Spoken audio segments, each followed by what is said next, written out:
get started. So if you've been following my channel for a while, you know that my skin used to be normal to dry. Literally, it was just normal skin. Sometimes I'll get some dry spots. About 2 months ago, I started noticing that I was getting a little bit oily in this area here. So my foundation routine has changed a little bit as far as like mattifying primers and things like that, but the process is still the same. So I'm gonna pull my hair back out of my face, but for starters, in order to have like a flawless finish with your makeup, you need to ensure that you're taking care of your skin.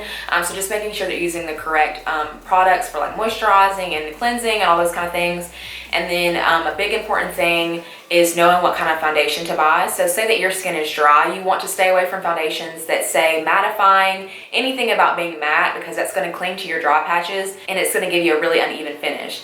And in the same sense, if you do have dry skin or normal skin and you like a matte finish but you don't want the foundation to cling to your dry patches, you can use a normal foundation for normal to dry skin that could possibly have like a luminous finish, and all you would need to do is just set it with a translucent powder, and what that's going to do is mattify it without giving you that drying effect.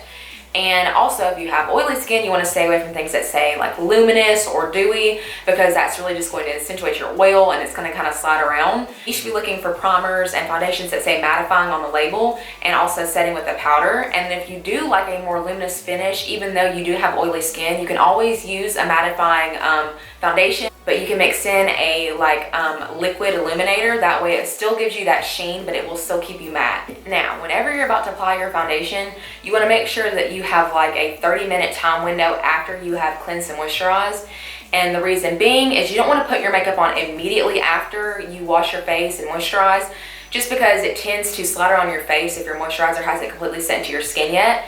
And then you don't want to wait more than like 30 minutes, because then it might have settled unevenly in certain areas and then your makeup is going to be kind of uneven. So just make sure you kind of follow that window. And just gonna be real with you guys, I had to straighten my hair after I got out of the shower today, so that was about an hour of blow drying and straightening in between washing my face and applying my foundation. So if it seems a little bit patchy, we'll even it out later on, but that is the reason why. So make sure to try to stay within that window.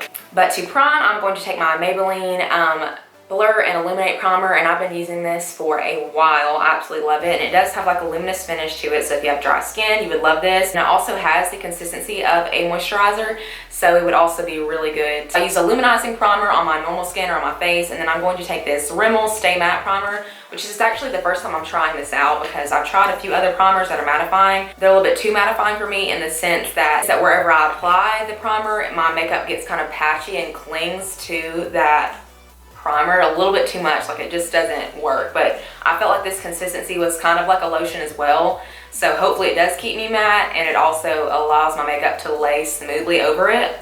So now we're gonna go ahead and jump in. I'm not gonna color correct today, which is something I used to do, but I've just been skipping that step and dealing with my redness coming back through. So I'm going to take my Loreal True Match in the shade W4, and I'm just gonna take a little bit on the back of my hand. Now, you know the saying less is more, and sometimes that is true.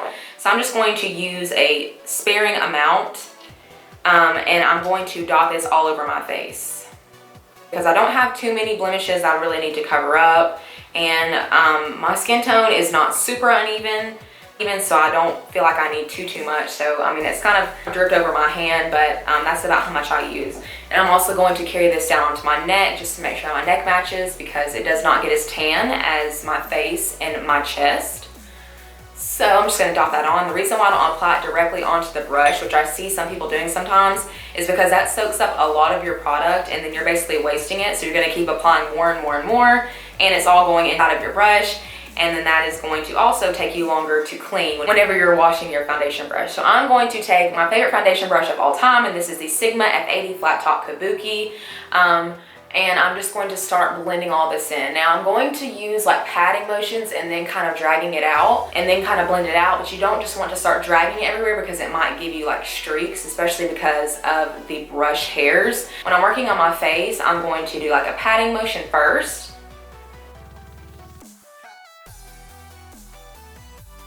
making sure that it blends in on my neck and I don't have too harsh of a line. And also, I know some people put on their ears, but I don't want to get my earrings dirty, so I'm just going to pat that like so, pulling back my ears so that I can get that on the side of my face right there. That way you don't have like a harsh line between here and your ear. So I'm just going to take that all over, and I don't put much on my forehead. That's probably like the area of my face that has like the least amount of blemishes and evenness and texture. So I'm just going to apply a little amount of that on my forehead, because the less layers of makeup that you have on your face, the better. It's going to look a lot more smooth and seamless, and your skin is going to look really beautiful. Make sure you also blend that into your hairline, because you don't want to have too harsh of a line. In my T-zone, I'm going to take the Loreal Infallible Pro Matte, and I'm in the shade 104. And I'm just going to take a little bit of this. I don't need much because, again, I already applied most of my foundation on the outside of my face, so I only need it in the center here. And I'm just going to dot that a little bit on these areas. And I'm also going to take a little bit more onto my cheeks, because I do have some oil that comes through in that area. Again, dabbing it on, that way we don't lose excess product by putting it directly onto the brush. And then I'm going to use the same patting motions to blend it into my skin.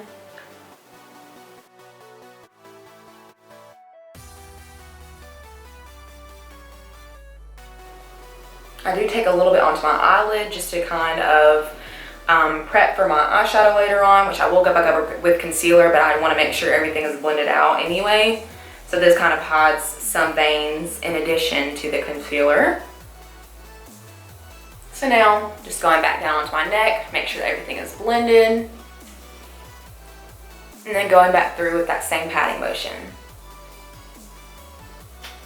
And now, just to make sure that I don't have any of those streaks that I talked about earlier, and to make sure I don't have too much excess and unnecessary product on my skin, I'm going to take my damp Real Technique sponge and just go over my face and blend everything out. This is also going to give you a really airbrushed effect, and I love to look airbrushed. And I'm just using like pouncing motions to ensure that everything is nice and smooth. Now I'm going to move right on into my concealer, and to kind of prep for my concealer and also conceal these dark circles, I'm going to take the Becca Under Eye Brightening Corrector, which I love because my under eye is really dry. So this is really creamy. It kind of moisturizes my under eye. It also helps my concealer from creasing, and again, it corrects my dark circles because it has that pinky tone to it. So I really like this. It is kind of pricey. I believe it's like $30 if I'm not mistaken. But I can tell a major difference when I do and don't use this when I'm wearing my concealer. So I use it every time I apply my makeup. And I'm using my ring finger because it has less pull, and that's going to prevent me from pulling on my skin too much and getting wrinkles from my eyes. For my concealer today, I'm going to take my favorite. I love this more than the MAC Pro Longwear Concealer. I love it more than the Urban Decay Naked Skin. And this is the Maybelline Instant Age Rewind, and it is in the shade Neutralizer. Now, the only bad thing about this concealer is that they don't have a really wide range of colors. And the shade Neutralizer is fine for me because it's yellow and it matches my skin. So it does dry down pretty quickly, so I'm just going to work on one eye. And I'm going to take my Mineral Finishing Veil from Maybelline also, just to set that. And I'm going to bake a little bit, but not for too long because that dries out my under eye. So I'm just going to take a disposable cosmetic sponge and go ahead and have it ready to bake with so that I don't have any creases underneath my eyes. And I'm just going to take that same damp sponge and blend that out. I'm also going to take it down to the sides of my nose to conceal some of that redness as well. Just a little extra than the foundation. And I'm going to also take that up onto my eyelid, as I mentioned earlier, to prime for eyeshadow and conceal my veins. So I'm just going to take that sponge directly after I blend it and pat that onto my under eye. So I've done the other eye, and I'm just going to go back through and make sure that my concealer has not creased on my eyelid so I can set that. And this is also really important because setting your concealer or whatever you primed your eyes with the powder first is going to make the blending process with your eyeshadow so much easier, because blending over liquid and still kind of wet products can get really patchy and it's super hard. So if you set it with a powder, you're going to see a huge difference. And since I've done that, I'm going to go ahead and wipe away my bakage with this same brush. This is a small tapered brush from e.l.f. I've been using this brush for years and I love it. So now just another little thing that I wanted to tell you guys is when you're applying your concealer, I know we've all seen the pictures on Instagram and the YouTube tutorials where they go through and they highlight all of their face, like their chin, all of these different areas. And you can totally do that if you don't have a problem with your makeup getting cakey. Sometimes products are not compatible in the sense that they don't build well on each other.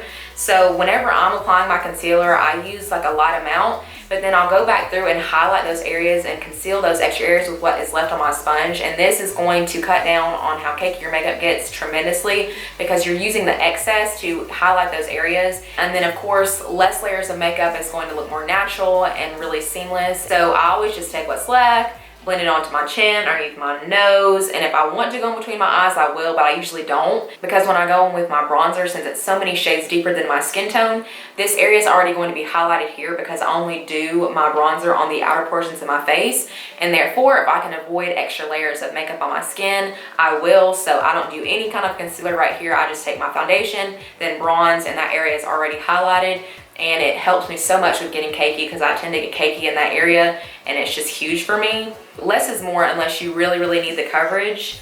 So just keep that in mind. Now I'm going to bake like around my chin and the area that I get oily, and I'm going to use that same sponge, the little disposable sponge, and really just pack this on. And I'm using the Laura Mercier translucent powder because it is a little bit more drying. I don't use it underneath my eyes, but I can use it on the rest of my face, and this tends to hold my oil and keep it from coming through better than the Maybelline powder. So I'm going to use that in this area, and I'll wipe that off in a little bit. And baking is totally optional too, but this will help if you're oily or if you want to sharpen up an area of your face like your contour. I don't ever do that, but now that it looks like I have a mustache, I'm going to bronze my face. And I just have to talk about this product that I picked up like last week, and I have loved it so much. And this is the Sephora Airbrush bronzer in the shade Light Medium, and you guys, I am so obsessed. This gives your skin such a beautiful finish, and all I do is shake it up, of course, and then I apply it onto my Real Techniques Expert Face Brush and just apply it onto my forehead. I only use it on my forehead because it seriously gives you like the most beautiful kind of ethereal glow. Even though it doesn't have any shimmer, it just makes your skin look so healthy and like fresh. I guess because it's a liquid product, and it's just seriously so beautiful, and I have been so obsessed. It is a big bottle. It comes with 5 ounces, whereas your standard foundation comes with 1 ounce. So you do have a lot of product. I just pat it on to the area that I want to apply it. And it does have a little bit of extra coverage, so again, you can go less on your foundation and the areas that you're going to apply this. And like I said, I'm just going to apply this onto the outer perimeters of my forehead. That way I highlight this area here without any additional product. And I just love this bronzer so much. It has a really long-lasting finish. Like, I wore it for a while. I was out in the sun swimming. It rained a little bit while I was outside with no umbrella, and it completely stayed on throughout the day. When I took my makeup off that evening, it still looked exactly the same, and it's just so pretty. I don't always set it with a powder, but today I probably will. And I'm just going to go back through and make sure everything is even, getting it into my hairline as much as I can. And then taking it down to my temples because I am about to contour. But seriously, the finish is so nice. It seriously just looks like my skin is darker on my forehead. It looks just like skin, and it's beautiful. So now I'm just going to take my sponge and make sure that my little highlighted area here isn't standing out too much. Everything is really blended there. And now I'm just going to go back in with the brush and clean that area up a little bit. Now to contour, I'm going to take my Sigma F05. And if you're not new to my channel, then you've seen me use these brushes a million times, but I'm just going to take the shade Light palette, and I'm going to take this center shade here just to contour my cheekbones a little bit. So always make sure that you're blending up and kind of in circular motions, because when you contour, if you go down too low, it's going to make your face look muddy. Your makeup will look kind of messy in that area, so just make sure you blend up and out, and everything will be really seamless. And if you have issues with blending out your contour, especially if you use powder products, make sure you set your foundation with a translucent powder first. That way it's going to blend a lot more easily, just the same with your eyeshadow. So you can set that first, and you're going to see a huge difference in the blending process. And then also, if your skin is dry and your contour just kind of breaks up during the day and looks patchy, you can always try a liquid or cream contour, and that should stay on your skin better since it's dry, and it'll look more natural on you so it doesn't get too powdery or patchy. I am going to go in and set this bronzer just a little bit. I'm going to take my favorite bronzing brush of all time. This is the Sonia Kashuk number 130. Sometimes I use the Morphe M257, which is great too, but I really like this one because it's so dense, it really packs on the color. But I'm just going to use a little bit of that today. And I'm using the Too Faced Dark Chocolate Soleil bronzer in Deep Tan, which I love. It smells so good. But I'm just going to set this.